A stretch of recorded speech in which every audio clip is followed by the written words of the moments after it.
Shalom, salam sejahtera saya ucapkan untuk kita semua. Kemarin tanggal 31 Maret, artis papan atas atau artis senior Ruben Onsu resmi mengumumkan bahwa dia berpindah dari seorang yang beragama Kristen menjadi seorang beragama Islam atau dia mualaf. Tadi malam saya menonton ada video perjalanan daripada Ruben Onsu, bagaimana dia bisa menjadi seorang Islam. Dia berkata bahwa dia sudah memikirkan, menimbang hal ini sudah bertahun-tahun, bahkan juga dia lebih merasa tenang ketika dia menjadi seorang Muslim atau beragama Islam. Nah, ada banyak komentar-komentar yang saya baca. Ada orang-orang yang kasihan karena dia sudah meninggalkan Tuhan Yesus Kristus. Ada juga yang berkomentar bahwa mengapa dia kok bisa pindah dari Kristen menjadi Islam. Bahkan juga ada yang mendoakan dia supaya dia satu ketika bisa kembali menjadi orang Kristen. Karena selalu ada kesempatan untuk orang mau kembali kepada Tuhan Yesus Kristus. Tetapi ada juga yang mendoakan dia semoga di agama dia yang baru dia bisa mendapatkan apa yang dia rindukan. Nah, ada beberapa orang yang meminta saya untuk memberikan tanggapan, sehingga saya ingin memberikan tanggapan tentang Ruben Onsu yang sudah menjadi seorang mualaf. Alkitab sendiri mencatat bahwa ketika Tuhan itu menciptakan Adam dan Hawa, maka Tuhan itu memberikan kepada mereka kehendak bebas atau free will. Alkitab mencatat bahwa ketika mereka ditempatkan di Taman Eden, maka Tuhan berkata kepada Adam khususnya dan juga kepada Hawa bahwa semua pohon dalam taman ini boleh kalian makan. Tetapi pohon yang ada di tengah itu tidak boleh makan. Jangankan makan, tetapi raba saja pun juga tidak boleh. Waktu kalian memakannya, maka kalian itu pasti akan mati. Nah, Tuhan menciptakan manusia, itu Tuhan memberikan kehendak bebas. Mengapa? Karena manusia itu bukan robot yang selalu diatur pakai remote, sehingga manusia tidak bisa berbuat apa-apa. Manusia diberikan kehendak bebas untuk menentukan, untuk memilih mana yang baik untuk kehidupan dia. Sehingga ada seorang bapak gereja yang bernama Irenaeus dari Lyon, dia pernah berkata bahwa manusia itu berakal budi. Dan karena ia adalah citra Allah, diciptakan dalam kebebasan. Ia adalah Tuhan atas tingkah lakunya. Nah, kekristenan sangat-sangat menyadari bahwa apa yang Alkitab katakan itu adalah sesuatu yang benar. Dan pada waktu Tuhan memberikan kehendak bebas kepada Adam dan Hawa, justru mereka pakai kehendak bebas mereka untuk mereka melanggar firman Tuhan atau perintah Allah ataupun juga hukum Allah.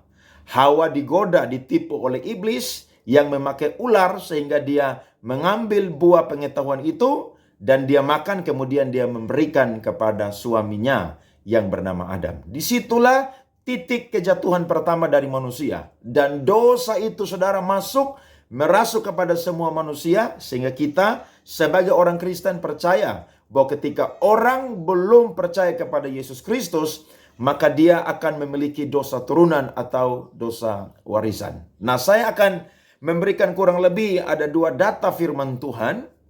Bagaimana Alkitab sendiri tidak mencatat tentang Adam dan Hawa saja, tetapi juga ada 2 kisah. Yang pertama adalah pidato perpisahan antara Yosua dengan umat Israel atau bangsa Israel. Di dalam Yosua pasal 24 ayatnya yang ke-14 sampai ayatnya yang ke-15. Saya bacakan untuk kita semua. Oleh sebab itu, takutlah akan Tuhan dan beribadahlah kepadanya dengan tulus, ikhlas, dan setia.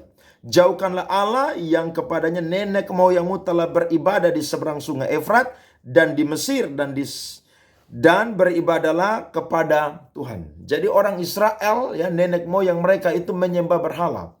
Nah, Tuhan mau lewat Yosua itu menyampaikan apa yang menjadi rencana dan kehendak Tuhan supaya mereka meninggalkan Allah yang lain selain daripada Yahweh yang mereka sembah.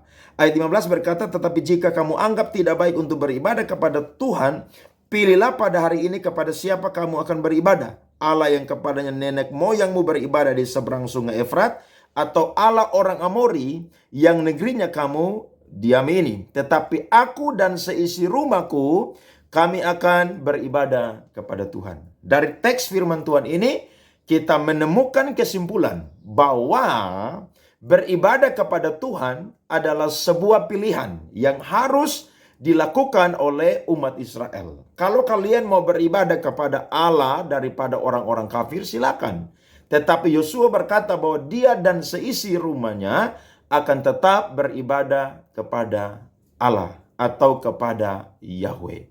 Nah, saudara-saudara, saya percaya bahwa ketika seseorang menjadi milik Kristus, ya, sungguh-sungguh dia adalah orang pilihan Tuhan, maka dia akan dijaga oleh Allah. Dia akan benar-benar dilindungi oleh Allah atas setiap ujian-ujian cobaan yang ada. Sehingga walau tantangan, godaan, ya, badai sebesar apapun dalam kehidupannya, kalau dia adalah orang pilihan dan dia adalah cinta Tuhan, maka dia pasti akan kuat menghadapi itu. Dia tidak akan mudah untuk meninggalkan imannya yang sudah tertuju kepada satu objek yang pasti, namanya adalah Tuhan Yesus Kristus. Kemudian bagian firman yang kedua adalah dari Injil Yohanes pasal 6 ayatnya yang ke-66 sampai ayatnya yang ke-70. Saya akan bacakan untuk kita. Mulai daripada waktu itu banyak murid-murid Yesus mengundurkan diri dan tidak lagi mengikuti dia atau mengikuti Yesus.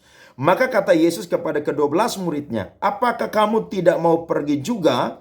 Jawab Simon Petrus kepadanya, Tuhan, kepada siapakah kami akan pergi? Perkataanmu adalah perkataan hidup yang kekal. Dan kami telah percaya dan tahu bahwa Engkau adalah yang kudus dari Allah. Saudara perhatikan, Yesus sendiri tidak menuntut supaya 12 muridnya itu untuk mau tetap ada bersama dengan dia. Karena beberapa murid-muridnya atau orang-orang yang mengikuti dia, mendengarkan pengajaran dia, bahkan ada penafsir yang berkata bahwa ini adalah 70 murid, mereka meninggalkan Tuhan Yesus Kristus karena tidak tahan dengan firman yang keras yang Yesus ajarkan.